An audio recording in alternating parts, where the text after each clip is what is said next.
말씀 보겠습니다. 구약 성경 이사야 2장 1절에서 5절까지 말씀 제가 봉독하겠습니다. 아모스의 아들 이사야가 받은 바 유다와 예루살렘에 관한 말씀이라. 말일에 여호와의 전의 산이 모든 산 꼭대기에 굳게 설 것이요 모든 작은 산 위에 뛰어나리니 만방이 그리로 모여들 것이라. 많은 백성이 감히 이르기를 오라 우리가 여호와의 산에 오르며 야곱의 하나님의 전에 이르자. 그가 그의 길을 우리에게 가르치실 것이라. 우리가 그 길로 행하리라 하리니 이는 율법이 시온에서부터 나올 것이요 여호와의 말씀이 예루살렘에서부터 나올 것임이니라. 그가 열방 사이에 판단하시며 많은 백성을 판결하시리니 무리가 그들의 칼을 쳐서 보습을 만들고 그들의 창을 쳐서 낫을 만들 것이며 이 나라와 저 나라가 다시는 칼을 들고 서로 치지 아니하며 다시는 전쟁을 연습하지 아니하리라. 야곱 족속아 오라 우리가 여호와의 빛에 행하자. 아멘. 오늘 이 본문을 제목을 삼았을 때에 말일에 나타날 산, 처음에는 그렇게 했습니다. 말일에 나타날 산, 여호와의 전의 산이 높아진다니까요. 근데 나중에 그 학교에서 말씀하고 연결하여 보니까 말일에 나타날 보배라고 되어 있더라고요. 그 보배가 뭐 말씀, 율법, 교훈이라고 하는데, 그래서 말일에 나타날 보배라는 제목으로 말씀을 좀 나누려고 합니다. 24년 전에 이 본문 설교할 때 2장 1절에서 11절까지 봤더라고요. 그때 제목이 말일과 대비책, 말일과 대비책 그렇게 설교를 했는데요. 지금 태풍 카눈의 영향으로 바람 불고 비가 오죠. 그래서 미리 대비하라고 중앙재난안전대책본부에서 계속 문자가 오죠. 창원시에도 오고요. 자, 그러면 태풍을 대비하여 미리 준비하라라는 대비의 소식을 듣고 조심을 해야죠. 태풍을 막을 수는 없어요. 우리가 누가 태풍 막을 수 있어요? 아무도 태풍 못 막아요. 그러나 태풍이 오면은 대비하면 좀 안전하게 큰 피해를 막을 수는 있겠죠. 그러나 진짜 큰 태풍 오면 막아도 소용은 없습니다. 하여튼 우리가 이 땅에 발을 딛고 사는 한 어떤 말일을 또는 장례를 준비해야 되죠. 그래서 유비무환이라는 말이 있잖아요. 미리 준비해두면 근심이 없다, 환란이 없다 그렇게 말하는데요. 지금 전 세계 뉴스거리가 지금 뭐예요? 잼버리대. 여러분들 뉴스 다 보았잖아요. 뭐 7년 전부터 결정하고 준비를 했는데 뭐 얕던 니타 내타다 하면서 서로 핑계를 떠넘기고 있는데 정말 우리 중고등부, 유초등부 아이들 가는데 한 40몇 명? 한 50명 채 안 돼요. 교사들까지 뭐 한 50명 좀 가는데 회의를 벌써 몇 분 했어요. 그리고 그 진행하는 집사님이 차량 대비, 그 다음에 뭐 차량 그 여행자 보험 문제라든지 뭐 야금 뭘 치고 방을 어떻게 배치하고 물가에 내려가면 혹 위험하니까 어떻게 내려갈 거 그거 막 다 계획했거든요. 몇 명 가는데요? 50명 가는데. 근데 4만 5천 명 오는데 어떻게 해요? 수도 시설 모자라, 화장실 모자라. 그러니까 욕을 얻어먹고 있는데요. 그래서 미리 대비해야 되는데 이게 그 책임의 주체가 여러 사람 분산되니까 더 힘들었던 내용도 나오는데요. 하여튼 이 세상은 뭐 대비를 해야 되는데 사람들은 무엇을 대비하면서 살아갑니까? 그러니까 제가 24년 전에 말일과 대비책 그 설교를 하면서 사람들은 자기의 100년도 못 살, 그죠? 우리 뭐 100년 안에 다 거의 죽을 거 아니에요? 100년도 살지 못할 이 잠깐의 삶을 대비하기 위해서 얼마나 고심합니까? 어떻게 보험을 들 거며 어떻게 연금을 넣을 것이며 어떻게 내 재산을 정식해서 내 노후를 편안히 준비할까? 정말로 유비무환의 정신으로 그렇게 애를 쓰잖아요. 그런데 예수님이 이렇게 말씀하셨죠? 어리석은 부자의 비유로 말씀하시면서 이제 나는 돈을 많이 벌었으니 농사를 많이 지었으니 창고를 늘리고 이제 내 영혼아 평안히 먹고 마시자 라고 하는 것, 뭘 잘했어요? 유비무환을 잘했잖아요. 유비무환 얼마나 잘했어요? 이제 평생 먹고 살 거 장만해놓고 이제 평안히 좀 살자라고 하는데 주님께서 뭐라고 말씀하세요? 이 어리석은 자여 오늘 밤에 네 영혼을 도로 찾으리니 그럼 네가 사돈 이것이 누구 것이 되겠느냐? 그 진짜 대비할 것을 대비 못했다 이거 아닙니까? 진짜 대비할 것. 자, 그렇다면 오늘 우리가 하나님의 말씀인 성경을 진리로 믿는다면 오늘 우리는 말일을 위하여 무엇을 준비하며 살아야 할까요? 일반적으로 말일이라고 하거나 또는 뭐 종말이라고 할 때 세상 사람이나 또 교회 다니는 사람이나 마찬가지로 그냥 말일 그러면 1차적으로는 자기 죽음이에요. 그죠? 오늘 죽으면 그럼 나에게 말일이에요. 막 역사가 100년이 이어질지 1000년이 이어질지 모르지만 우리 개인에게는 오늘 죽으면 나의 종말은 뭐예요? 오늘 밤이잖아요. 근데 사람들은 이걸 생각 안 하고 살아요. 오늘 내가 죽을 수 있다는 생각을 하면요, 우리가 지금 근심하고 걱정하는 문제는 거의 다 해결됩니다. 근데 오늘 죽는다고 생각을 안 하니까 걱정, 근심이 있잖아요. 그래서 예수님 뭐라고 말씀하세요? 서잘데기 없는 걱정하지 말고 내일 일은 내일에 맡겨두라.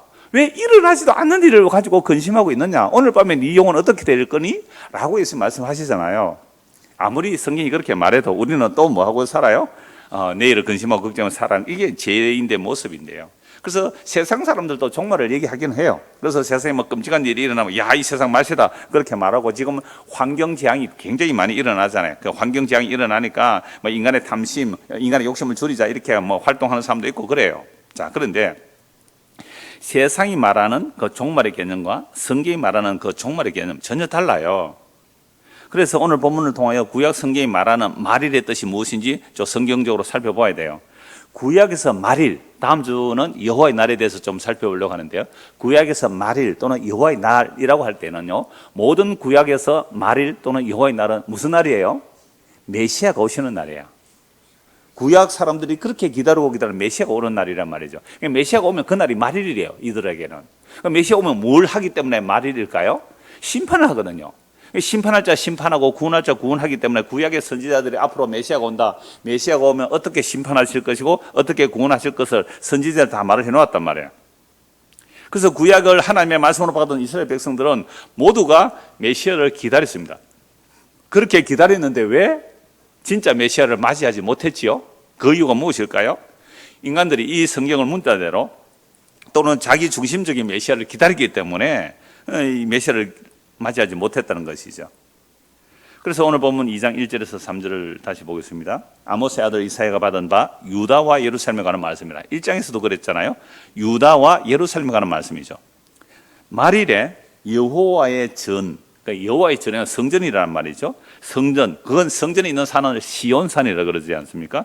여호와의 전, 그 시온산이 모든 산 꼭대기에 굳게 설 것이요, 모든 작은 산 위에 뛰어나리니 만방이 그리로 모여들 것이라. 그러면 저와 여러분들이 유대인이라면, 지금 유대인이라면 이스라엘 백성이라면 이 말씀을 들을 때 어떤 생각이 들을까요? 야, 말일에 메시아가 오면 예루살렘의 시온의 산이 막 물리적으로 막 산이 막 에베레스트처럼 막 높아지고 커진다는 말일까요? 유대인들이라도 그렇게 믿은 자는 하나도 없습니다. 그럼 그건 무슨 뜻일까요? 말일에 시온의 산 조그만해요. 예루살렘 산 그것도 작은 산이잖아요. 그 산이 모든 산들보다 높아진다, 이 말이 무슨 뜻일까요? 그 말은 메시아가 와서 세계에서 가장 뛰어난 나라를 만들 수 있을 거라, 누구나 이렇게 생각할 거 아닙니까? 그게 메시아를 기다리는 사람들의 공통된 소망이었어요. 그래서 3절을 보십시오.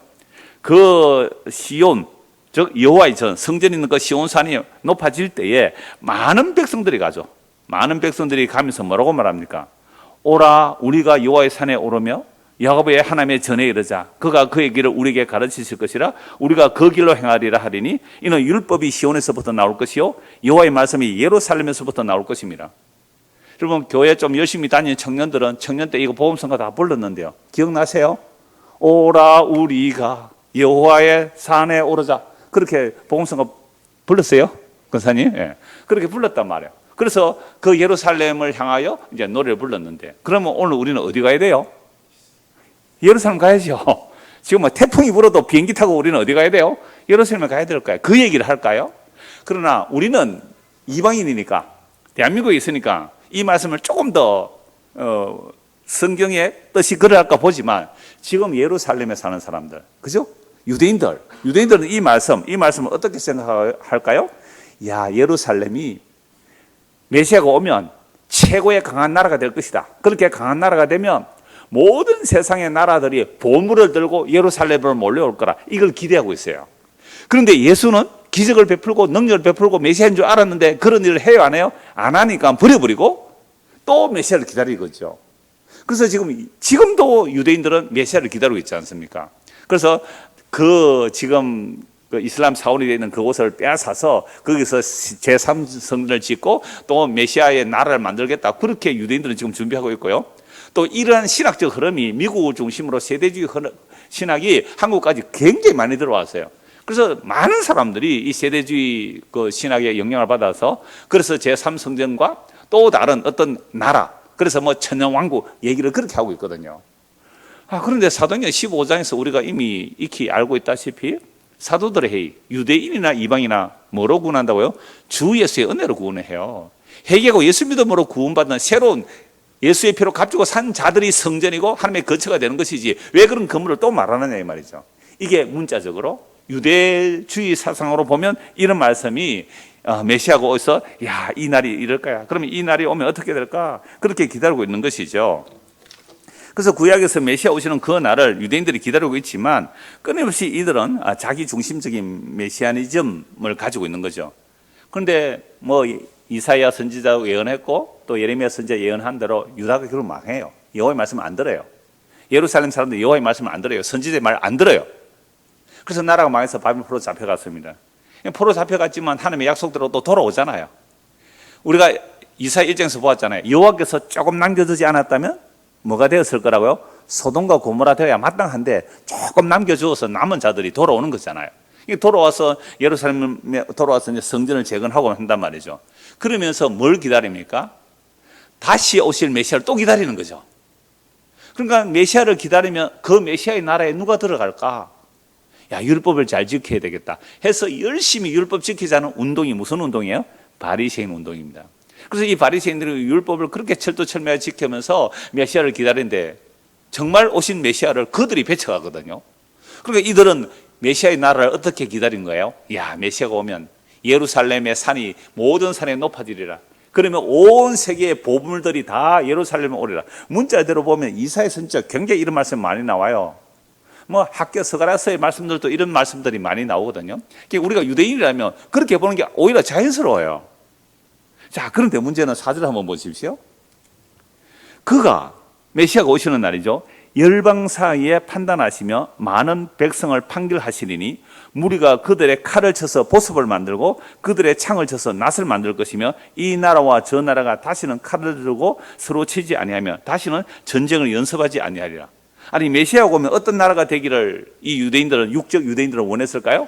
우리나라가 힘을 가지고 다시는 상대방들이 얼씬도 못하도록, 그러니까 전쟁을 일으키지 못하도록 완전히 발로 밟아버리는 그런 나라를 원하지 않겠어요?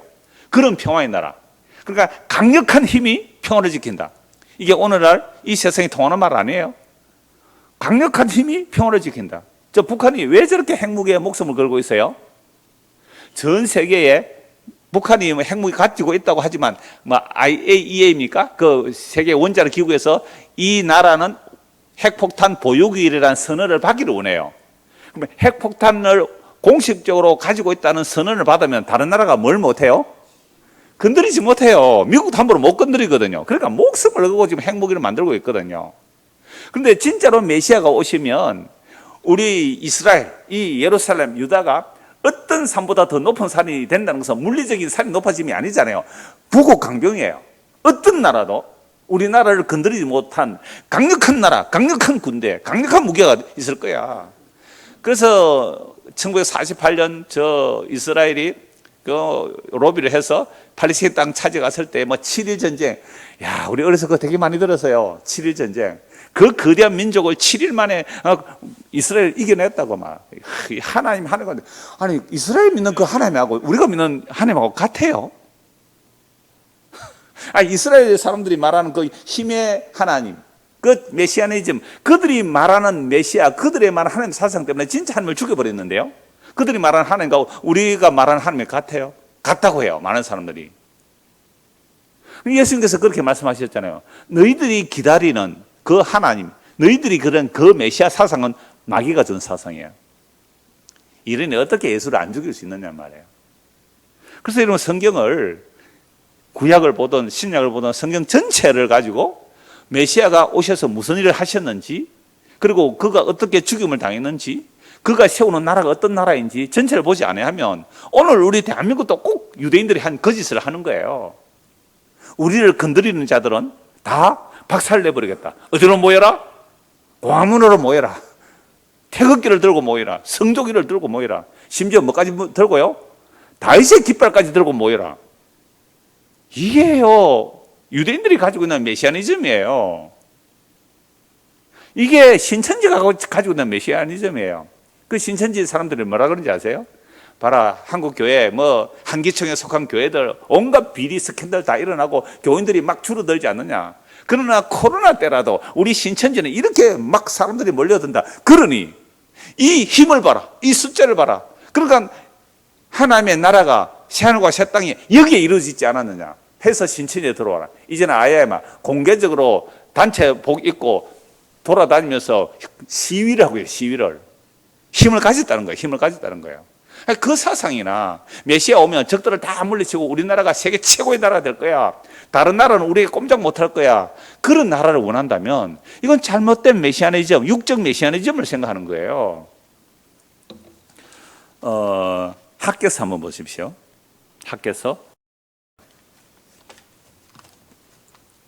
학개서는 이제 바벨론 포로에서 돌아와서 성전을 재건해야 되는데 지지부진해요. 그래서 학개 선지자가 막 이렇게 독려를 하고 또 다른 자들도 독려해서 성전이 이제 막 완성이 되는 거거든요. 그래서 학개 선지자가 무슨 말을 하는지, 이제 바벨론 포로 잡혀갔다가 돌아온 겁니다.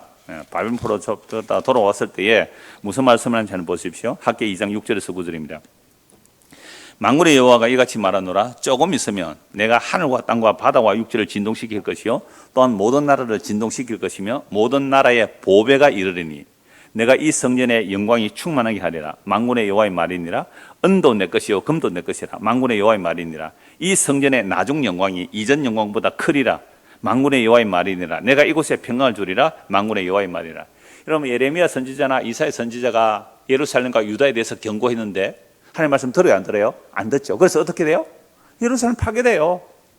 예루살렘 성이 파괴되고 예루살렘 성전이 파괴돼요. 바벨론 포로 잡혀갔다가 돌아왔는데 성전을 하는데 초라해요. 옛날 솔로몬 성전을 보았던 노인들은 울어요. 왜요? 너무 초라하니까. 그 멋있던 그 솔로몬 성전은 완전히 파괴되어 버리고 재건했지만 그 보잘것없는 초라한 그 성전을 보고 울고 있어요. 자, 그런데 학개 선지자가 뭐라고 말씀합니까? 자, 조금 있으면 내가 하늘과 땅과 바다를 다 진동할 건데, 모든 나라를 다 진동할 건데, 모든 나라의 보배가 이르리니 이 성전의 영광이 충만하게 되리라. 만군의 여호와의 말이니라. 은도 내 것이요 금도 내 것이니 만군의 여호와의 말이니라. 이 성전의 나중의 영광이 이전 영광보다 크리라. 만군의 여호와의 말이니라. 내가 이곳에 평강을 주리라. 만군의 여호와의 말이라. 여러분이 유대인이라면 이 말씀을 들을 때 어떤 생각이 들까요? 옛날 예루살렘 성전을 보았던 그 늙은이들은 초라한 성전을 보고 막 울어요. 젊은이들은 막 기쁘다 그러고요. 옛날 성전을 못 봤으니까. 그때 여호와의 말씀이 하는 말씀이 이거예요. 내가 온 세상을 진동시킬 것인데 하늘과 땅과 바다 육지를 다 진동할 건데, 그렇게 되면 모든 나라의 보배가 되죠. 보배가 이르리니 내가 이 성전의 영광이 충만하게 하라. 그러니까 이전의 성전의 영광보다 장차 영광이 더 크게 될 거야. 그러면 스룹바벨 성전보다도 더 영광스러운 성전이 된다는 것은 기본이고, 심지어 뭐보다도 더 영광스러워야 돼요? 솔로몬의 성전보다 더 영광스러운 영광의 미래가 온다. 여러분들이 지금 유대인 같으면 얼마나 가슴 뛸 얘기예요. 와, 앞으로 이 초라한 성전이지만 앞으로 어마어마한 영광이 이곳으로 몰려오리라. 그래서 뭐가 온다고요? 금관이 다 몰려와요. 그래서 하나님께서 금도 내 것이고 은도 내 것이고, 이 말씀 딱 하면서 이제는 뭘 해야 돼요? 우리도 지금 뭘 합시다? 성전을 지읍시다. 정말 많이 들었을 거예요. 그래서 우리도 성전을 지읍시다. 우리도 하나님을 위하여 영광의 일을 합시다. 그럼 하나님이 금도 내 거고 은도 내 건데, 우리가 하나님을 기쁘시게 하는 일을 하면 금과 은이 여기 다 몰려올 거예요. 세계의 보배가 다 우리에게 몰려올 거예요. 여러분, 선교 단체들 치고요, 이런 말 아는 사람이 없어요.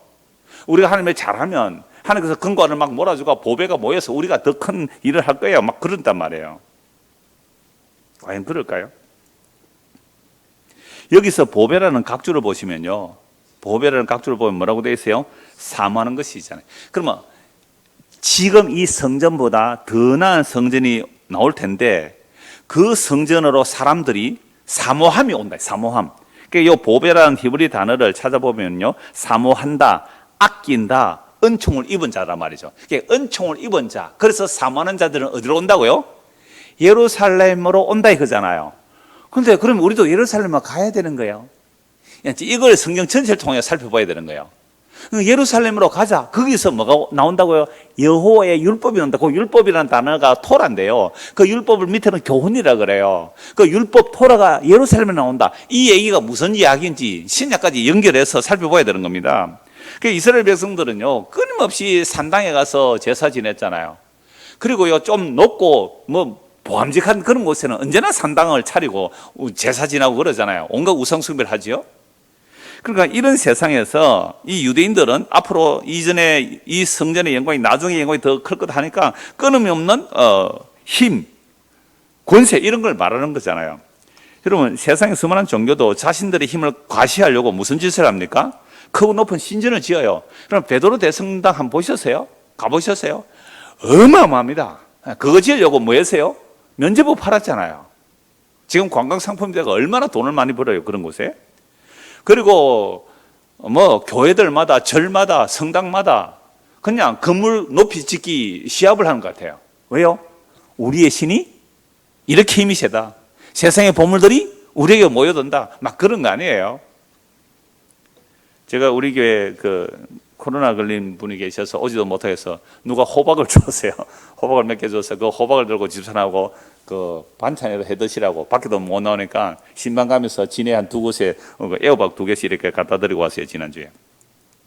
갔다 오는데요, 옛날에 창원시 토지개발공사입니까? 그런 데서 교회 앞으로 문서가 왔어요. 종교부지가 나왔다고, 진해 2곳이 나왔다고요? 2곳이 나왔다고 우리 교회도 다 보냈더라고요. 칼라 사진 찍어가지고. 그래서 그걸 이제 당회에 이제 제시했더니, 그 땅 사고 짓고 하면 적어도 한 3, 40억은 잡아야 되겠더라고요. 그래서 우리가 당에서 이제 포기를 하니까 아예 포기를 했죠. 근데 몇 년 안 됐는데, 어제 신방하고 내려오보니까 세상에 그곳에 커다란 건물이 하나 세워져 있어요. 무슨 교회일까요? 하나님의 교회예요. 하나님의 교회. 그러니까 그들은 종교부지 사서 기존 교회가 안 하니까 그들이 먼저 샀겠죠. 그래서 거기에 하나님의 교회 크게 지어놨더라고요. 그러면 이제 하나님의 교회 사람들이 뭐라 그럴까요? 넓은 교회 보고, 너희가 믿는 하나님은 힘이 없어. 그것 하나 사서 건물 못 짓지. 우리는 단번에 사서 이렇게 크게 짓지 않느냐. 창원역 가는데 보십시오. 이게 뭐예요? 세상 사람들이 원하는 자기 신의 힘의 자랑. 그러면서 나도 그런 하나님의 복을 받아 높아지기 경쟁하는 거 아닙니까? 그래서요, 세상에서 건물을 지어도 세계 최고, 또는 기술을 개발해도 세계 최초, 세계 제일이라고 해야 상품 가치가 일어나죠. 그럼 오늘 본문의 성전의 산이 높아지리라, 이 말씀을 유대인들은 어떻게 본다고요? 문자적으로 보는 거죠. 문자적으로 보고 아직도 메시아를 기다리고 있죠. 그러면 이미 메시아가 오셨는데 왜 그들은 메시아를 믿지 않을까요? 이들이 문자대로 성경을 보고 자기 중심적으로 오해해서 예루살렘의 그 성전의 영광이 가득하기를 기다리고 있는 거예요. 누가복음 21장을 한번 보십시오. 누가복음 21장. 딱 이 말씀이 오늘 지금까지 드린 말씀에 딱 요약과 같아요. 누가복음 21장 5절 6절입니다. 누가복음 21장 5절 6절. 어떤 사람들이 성전을 가리켜 그 아름다운 돌과 헌물을 꾸민 것을 말하며 예수께서 이르시되, 이건 다른 복음서에서는 제자들이에요. 제자들이 예수님 앞에 막 이렇게 하면, 예수님, 야, 이 건물 한번 보세요. 지금 이 성전은 무슨 성전이라고 그래요? 헤롯 성전. 이게 스룹바벨 성전이 초라했잖아요. 그러니까 이 헤롯이 46년, 물론 헤롯 혼자 한 건 아니겠죠. 그 40년 동안 그 건물을요, 정축해가 부함직한 대리석을 가지고 얼마나 멋진 대리석으로 지어 놓았으면, 이 아름다운 이 아름다운 돌을 보십시오. 이 헌물을 보십시오.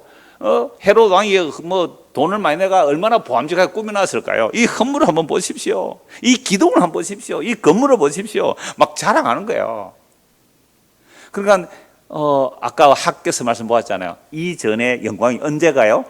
나중에 영광이 더하리라. 그러면 유대인들은 메시아가 오면 그 예루살렘의 성전의 영광이, 헤롯 성전의 영광스러운데 아름다운 돌로 꾸며져 있는데, 이 영광보다 더 큰 영광을 원했던 거예요.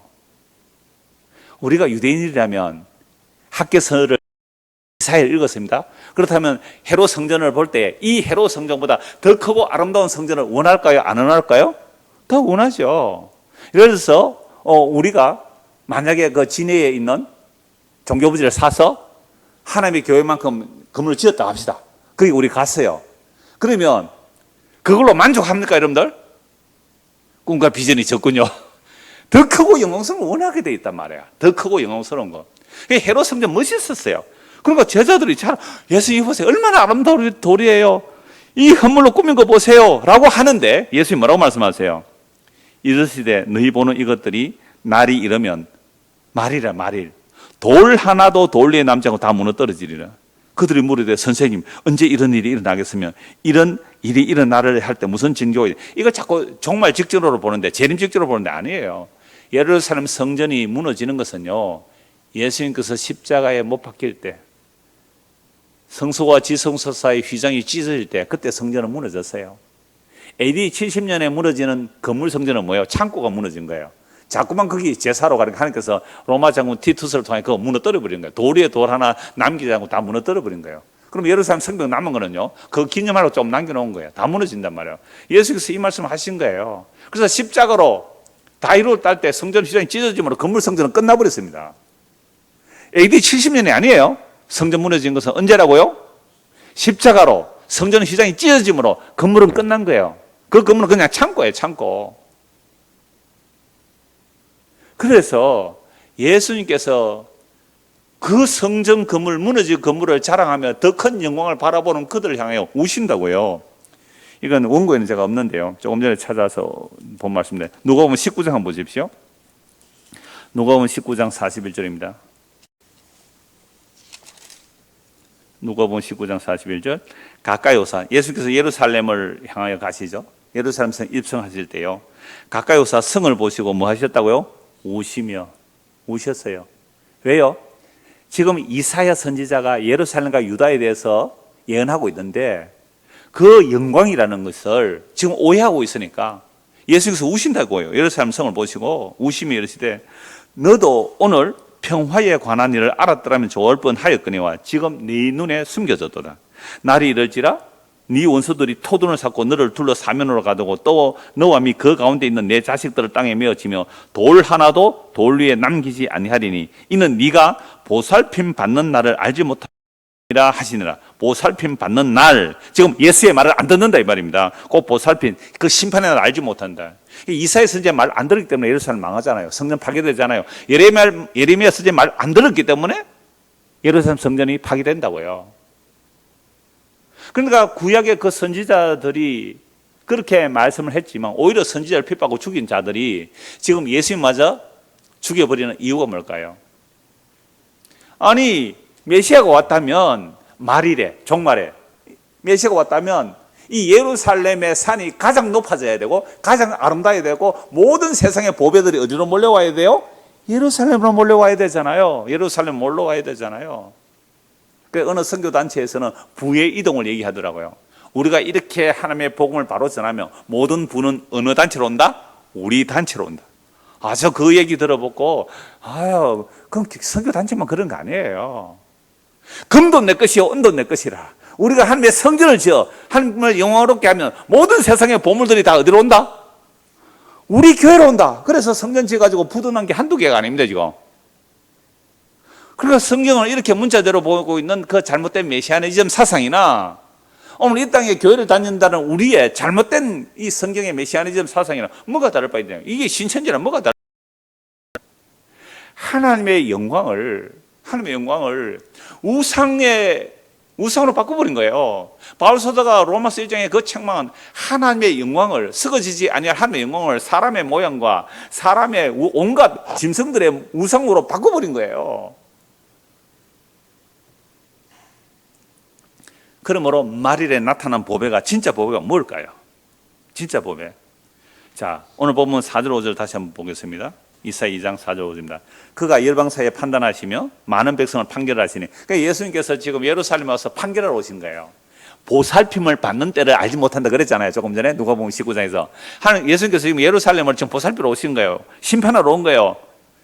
판결을 하시리니, 그래서 예수의 말을 받아들인 자는 뭘 해야 돼요? 무장해제가 돼요. 무장해제. 그러니까 칼을 쳐서 보습을 만들고 창을 쳐서 낫을 만드는 거예요. 힘을 추구하지 않는 나라라면, 힘을 추구하지 않는 나라.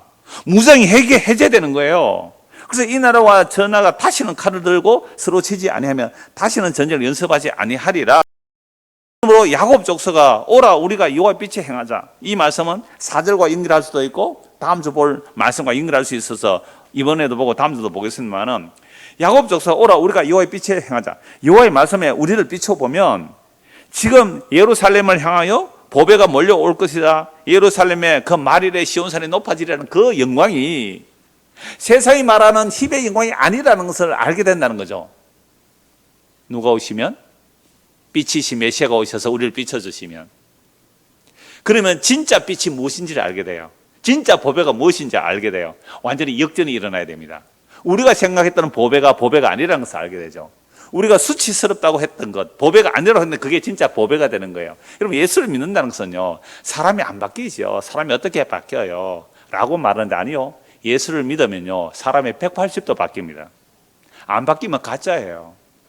어떻게 바뀌는데요? 전에는 보이는 거 그랬는데요. 예수 믿으면 안 보이는 거 이렇게 바뀌어져야 돼요. 완벽하지 않더라도 방향은 바뀌어야 된단 말이에요. 지금 서울로 가다가 그게 멸망의 길이라면 돌려서 어디로 가야 돼요? 경부선 탔다면 부산으로 가야 되는 거예요. 그 방향은 바뀌어야 되는 거예요. 서울로 가면서도 급하면 저 쓰레기 밖에 던지고 그러죠. 부산으로 오다 급하면 쓰레기 밖에 던지고 급하면 뭐 오줌도 넣을 수 있잖아요. 그러니까 그런 얘기를 하는 게 아니에요. 적어도 방향성이 바뀌어야 되는 거죠. 방향성이. 교회 다닌다고 하면서도 방향성이 전혀 안 바뀌었다면 그건 거듭난 거 아니에요. 예수 믿는 거 아니라고요. 그래서 전에는 이게 보배인 줄 아는데 이제는 그들도 보지도 않으면 그 십자가가 보배군요 라고 되는 거예요. 전에는 돈이 보배인 줄 아는데 이제는 복음이 보배인 줄 안다는 거죠. 이 방향이 바뀌어야 돼요. 그래야 삶의 방향도 달라지고 삶의 내용도 달라지는 겁니다. 유대인들은요, 지금도 육적 메시아니즘, 정치, 경제, 종교적 메시아가 와서 온 세상을 지배하는, 그래서 우리가 함께 높아지는, 그래서 온 세계 보물이 오면 우리도 메시아와 함께 한 자리 하고 싶어하는 그 메시아를 따라간 자들이 누구예요? 예수님의 12제자도 그 길로 갔어요. 예수님의 12제자도 유대인에 가지고 있는 메시아니즘을 가지고 따라갔다고. 오죽하면 성령이 충만하여 예수를 보라, 세상 죄를 지고 오는 한 어린 양을 보라라고 말한 세례 요한조차도 당신이 메시아 맞아요? 아니면 다른 사람 기다릴까요? 아니, 당신이 하는 짓을 보니까 메시아가 아닌 것 같은데요. 왜 세례하고 어울려요? 왜 뭐 병자나 고쳐주고 그런 거예요? 그 시시한 것은요, 그냥 제자들에게 맡기고 당신은 더 큰 힘을 가지고 저 로마를 물리쳐야 되잖아요.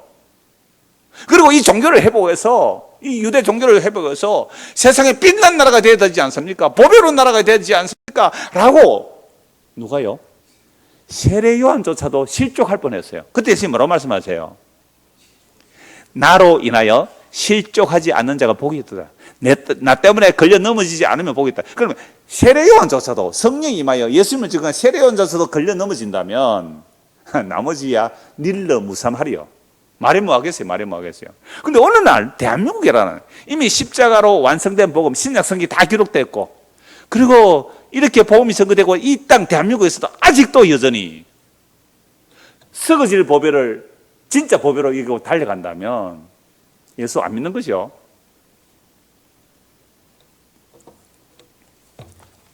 우리 아까 했던 찬송가 81장 가사 한번 볼까요? 주는 귀한 보배 참 기쁨의 근원, 참된 내 친구, 갈급한 내 마음 주를 삼아여 목이 탑니다. 이거 뭐 때문에 목이 타요? 흠이 없는 어린 양, 그 품 안에 괴로움 없어. 여러분, 진짜 보배가 우리에게 왔다면 뭐가 더 필요 없어요? 더 원할 것 없습니다. 더 원할 것 없도다. 복과 영생 예수시니 더 원할 것 없도다. 이게 진짜 보배를 발견한 거예요. 진짜 보배를 발견한 사람. 주의 품에 안겨 편히 쉬는 나를 누가 해치라. 땅이 흔들리고 모두 떨지라도. 여러분, 땅이 지금 흔들리고 모두 떨고 있잖아요. 뭐 지진이 곳곳에서 일어나고요. 이건 뭐 옛날에 지진이 일어났습니다만 구약에도 지진이 일어났어요. 그거 겁낼 것 없단 말이에요. 이 세상은 죄와 지옥 물결이 우리를 막 덮쳐와도 주님이 나의 피난처예요. 기쁨의 주 예수 우리 함께하니, 기쁨의 주님 우리 함께하니 슬픔 없어라. 하나님의 자녀 뭐 속에서도요? 폭풍 속에서도 평화로워라. 폭풍 속에 평화로워라. 무슨 일을 만나도 주 안에는 뭐요? 기쁨이 있네. 주는 나의 보배. 잼버리가 망해도, 예? 잼버리가 망해가 한국에 욕을 다 얻어먹어도 주님의 나라는 흔들리지 않아요. 월요일 날 서울에서 아버지하고 딸이 왔어요. 대학생인데요. 전에 오려고 했다가 다시 왔는데 한 7, 8가지 질문을 쭉 했어요. 그 중에 두 번째 질문이 이거였어요. 자기는 이순신 신앙을 하고 싶다는 거예요. 이순신 신앙 뭔지 아시죠? 내가 그리스도임을 알리지 말라. 왜냐하니까 학교를 가니까 이 기독교인이 욕을 얼마나 많이 얻어먹고 있는지 너무 잘. 그래서 기독교인의 표를 내면 너 이상한 신천지 아니냐, 뭐 JMS 아니냐, 뭐 온갖 이단을 보는 눈, 그리고 기존 교회도 얼마나 욕을 얻어먹고 그 시각이 싫어서 나 예수 안 믿는 사람처럼 살고 싶어요 라는 질문을 한 거예요. 제가 뭐라고 답했을까요? 지금 대한민국이 기독교가, 교회가 온갖 욕을 지금보다 1000배나 더 얻어먹어서 교회에 사람들이 아무도 안 오고 100명만 남는다고 할지라도 괜찮다. 2000년 전에 예수님의 십자가는 지금 교회를 욕하는 자들의 그 욕보다도 1000배, 10,000배 더 욕을 얻어먹은 게 십자가 지신 예수였다. 유대인들이 볼 때는 저주받아 죽은 죽음이며, 로마인들이 볼 때는 정말 다시는 로마를 반역하지 못하도록 사람 취급을 못 받게 죽이는, 이게 십자가입니다. 사람 취급을 못 받는 것. 그럼 적어도 사람이라면 죽일 때 곱게 죽이는 거예요. 그래서 우리나라 시대도 조선시대요, 사람을 아주 곱게 죽이는 게 사약 내리는 거예요. 왕이 굉장히 은총을 베풀어 준 게 사약입니다. 그래서 사약 내리면 충성된 신하는 어떻게 해요? 왕에게 감사합니다 하고 그냥 마셔요. 그러니까 신체 밟는 수지부모라는 이 유교 사상 때문에 사지를 찢어 죽이는 몸이 있잖아요, 거열형. 이 굉장히 수치스러운 죽음이거든요. 그런데 로마 시대 때의 그 십자가형은요, 이건 인간도 아니야. 사람 취급도 받지 못하는 짐승 같은 죽음임을 보여주려고 실오라리 하나 안 걸치고 빨가벗겨서 나무에 매달아 죽여버립니다. 그것도 바로 죽이지 않아요. 못 박아서 몇 날 며칠을 그렇게 죽여버리는 거예요. 짐승 취급도 받지 못하는 십자가, 어이 끔찍해, 그런 말 하지 마 라는 2000년 전이란 말이죠. 그런데도 성림한 사도들은 그 십자가에 못 박히신 예수가 우리의 주와 그리스도고, 그 십자가에 못 박힌 예수가 나의 가장 고상한 지식이고, 그분이 나의 보배요, 그분이 나의 전부요. 이게 미쳤죠. 이게 보배가 박힌 자예요. 보배가 말일에 나타난 보배는 십자가에 지신 그 예수가 나의 보배라는 거예요. 그 보배는요, 어떤 사람이 무슨 욕을 다 할지라도 그 보배가 들어온 사람은 흔들림 없어요. 욕해. 2000년 전에 더한 욕을 얻어먹었는데요. 물론 우리가 잘못해서 욕 얻어먹는 것, 그거 욕 얻어먹으면 안 돼요. 그건요, 우리가 악해서 매를 맞는 것은 그건 지극히 당연한 거예요. 그 짓 하라는 말 절대 아닙니다. 그러나 우리가 십자가가 보배임을 세상의 힘과 영광을 통하여 드러내는 것 아니라 이 말입니다. 교회가 뭐 착한 일 좀 해서 그 보배를 드러내는 일이 아니라는 거예요. 물론 착하게 사는 지극히 당연합니다. 그 세상 윤리 도덕도 착하게 살아라는데 예수님은 더 착하게 살아야 되잖아요. 그 얘기가 아니에요. 진짜 보배가 뭐냐를 설명하는 진짜 보배. 그런데 그렇게 보배가 이 예루살렘으로 몰려올 것을 기다리는데 세상에 세례요한조차도 실족할 뻔한 그 메시아 예수 그리스도, 그분이 말하는 보배는요, 세상이 아무도 받아들일 수가 없어요. 어느 누구도 그 보배를 받아들일 수가 없었어요. 물론 구약에 남은 자들이 있었죠. 시몬 같은 자들, 안나 같은 자는 그리스도를 품에 안고 보배라고 받아들여요. 그런데 세리와 죄인과 창기들, 그들은 예수님의 보배인 줄 알았어요. 그 하나님의 택한 백성들이잖아요.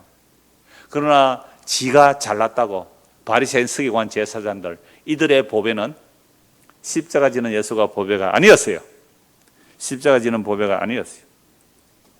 그래서 요한복음 4장을 보십시오.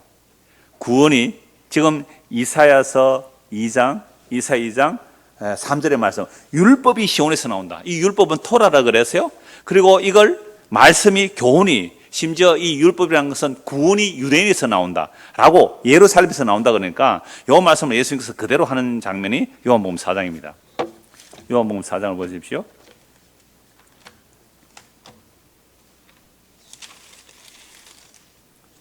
자, 사마리아 우물가의 이야기는 너무 잘 알죠. 사마리아 우물가에 예수님께서 여자와 말씀하는 내용입니다. 예수께서 이르시되 여자여, 좀 더 앞에 볼까요? 여자가 이르되 19절부터 볼게요. 여자가 이르되 주여 내가 보니 선지자로소이다. 왜 그래요? 네 남편 6명 네 남편 아니었다 이 말씀을 하니까 당신은 선지자입니다. 그러면 하나 묻겠습니다. 아니에요. 우리 조상들은 이 산에서 예배하였는데 당신들의 말은 예배할 곳이 예루살렘에 있다 하더이다. 북이스라엘의 수도 사마리아. 사마리아 사람들은 어디서요? 야곱의 우물이 있는 이 사마리아 여기서 예배한다 그랬는데 유대인들 당신들은 예루살렘에서 예배한다 그러대요? 라고 묻죠. 예수께서 이르시되 여자여 내 말을 믿어라. 이 산에서도 말고 예루살렘에서도 말고. 아니 지금 이사야 성경은 예루살렘에서 뭐가 일어난다고요? 산이 높아지고 모든 세상의 보물들이 몰려온다 그랬잖아요. 그럼 예루살렘에서 예배 드려야 되는 건 맞는 거 아니에요. 근데 예수님은 전혀 그렇게 말씀 안 해요. 예루살렘 아니야 이렇게 말해버리잖아요. 사마리아도 아니야. 그럼 뭔데요? 자, 너희가 아버지께 예배할 때가 이르리라. 너희는 알지 못하는 것을 예배하고 우리는 아는 것을 예배하는. 이는 구원이 뭐요? 유대인에게서. 요 구원이 유대인에서 난다 이 말이 율법이 시온에서 나온다는 이 말이에요. 율법, 토라. 그럼 문자가 온다는 게 아니라 율법의 완성자, 그 구원, 유대인에게서, 유다 지파에서 한 메시아, 한 사기 온다는 그 말씀을 예수님이 하시는 거예요. 그러니까 이사야 2장에 율법이 시온에서 나온다 이 말씀도 누구 얘기예요? 예수님 얘기예요. 오라 우리가 여호와의 산에 올라 주의 말씀을 듣자. 그거 예수님 얘기예요. 모든 것은 예수님 증거하니까. 그러니까 구원이 유대인에게서 나오니까 너 내 말 들어. 나 믿어. 지금 이것이 예배의 현장이야. 이것도 저것도 아니라는 거예요. 이것도 저것도 아니라 십자가에 지금 그 예수님이 그 예수님 나하고 함께 하실 때 그것이 뭐라고 돼요? 예배하라. 아버지께서 참되게 예배하는 자들은 영과 진리로 예배할 때고 나니 곧 이때라. 아버지께서는 자기의 이렇게 예배하는 자들을 찾으시니라. 하나님의 영이시니 예배하는 자가 영과 진리로 예배하리라. 여기서 가장 중요한 말씀이 뭐예요? 예배할 때가 오는데 곧 뭐예요? 이때라. 내가 널 만나지. 내가 너에게 생명을 주지. 그러니까 지금 이것이 예배야. 그러니까 우리가 하나님을 섬겨주는 게 예배가 아니고 뭐예요? 하나님이 우리에게 와서 우리에게 생명수를 주는 섬김. 이게 뭐라가 일어나는 현장이에요? 예배예요. 그러면 예루살렘의 영광스럽다는 그 영광조차도 다르게 해석해야 돼요. 그러면 그 영광이 뭘까요? 그 영광이 뭘까요? 요한복음 2장 19절 보십시오. 요한복음 2장 19절. 아까 누가복음에서 성전을 아름답다고 할 때 무너진다 그렇게 말씀하셨잖아요. 예수님께서 또 말씀하세요. 요한복음 2장 19절. 예수께서 대답하여 이르시되 너희가 이 성전을 헐라 내가 사흘 동안에 일으키리라. 유대인 성전은 46년 동안에 지었거늘 아까 막 자랑하죠. 이 대리석 보세요. 이 허물 보세요. 얼마나 아름답습니까 했는데 그거 전부 무너진다고 돌 위에 돌 하나 남지 않는다고 말씀하셨잖아요. 40을 지었는데 네가 3일 동안에 일으키겠느냐 하더라. 그러나 예수는 뭐라고요? 성전된 자기 육체를 가리켜 말씀하신 거죠. 그러면 세상의 보물들이 예루살렘에 온다는 말은 결국 누구 얘기예요?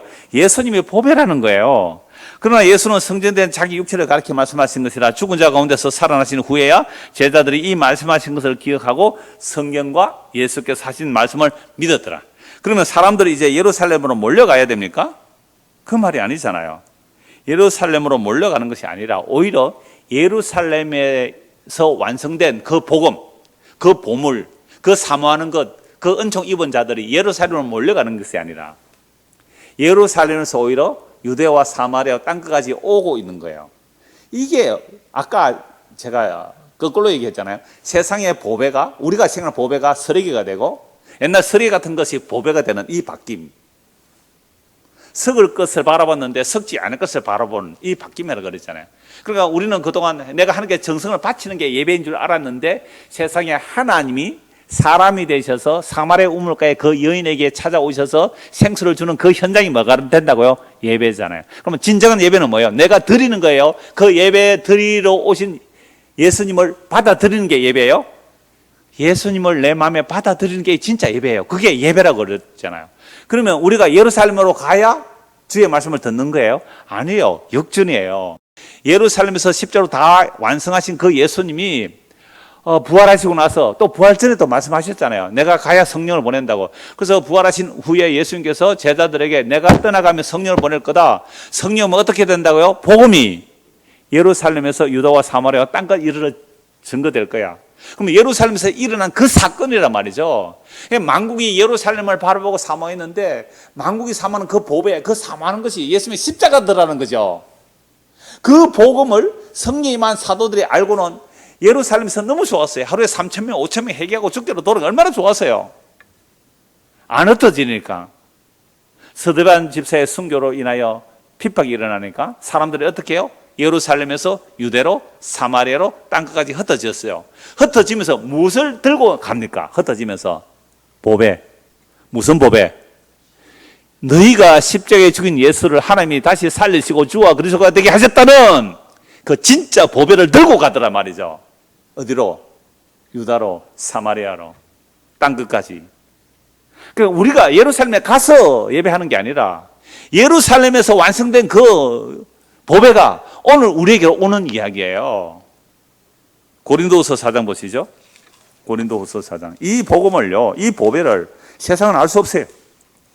그러니까 오늘날도 우리가 하나님의 영광의 이야기하면서 썩어질 세상의 것들, 세상의 힘 전부 가짜예요. 고린도후서 4장 3절입니다.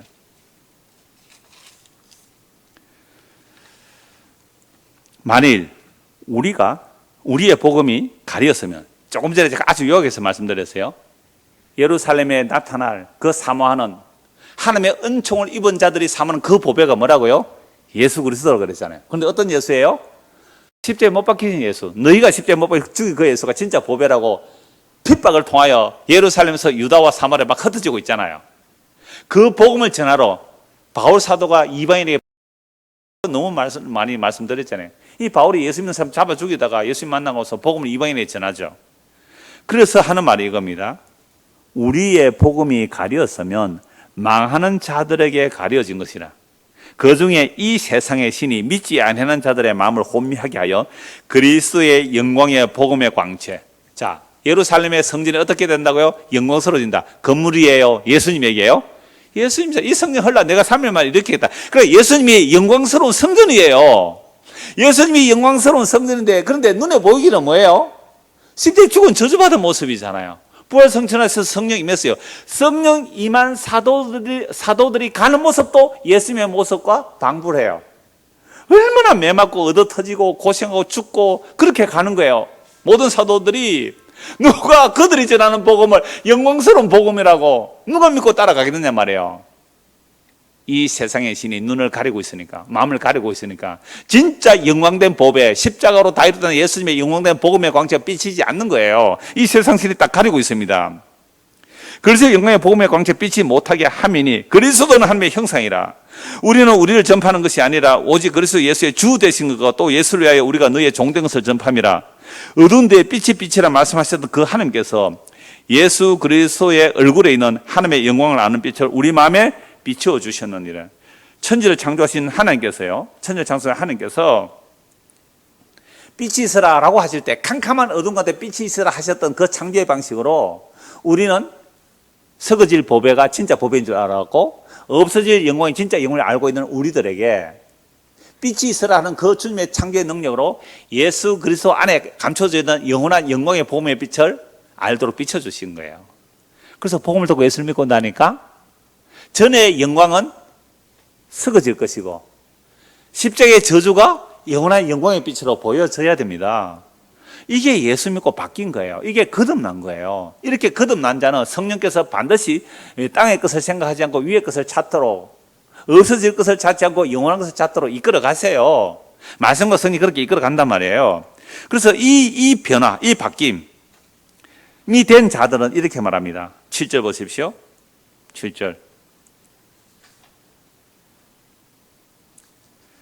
우리가 이 보배를 질그릇에서 가졌으니 이는 심히 큰 능력은 하나님께 있고 우리에게 있지 아니함을 알게 하려 함이라.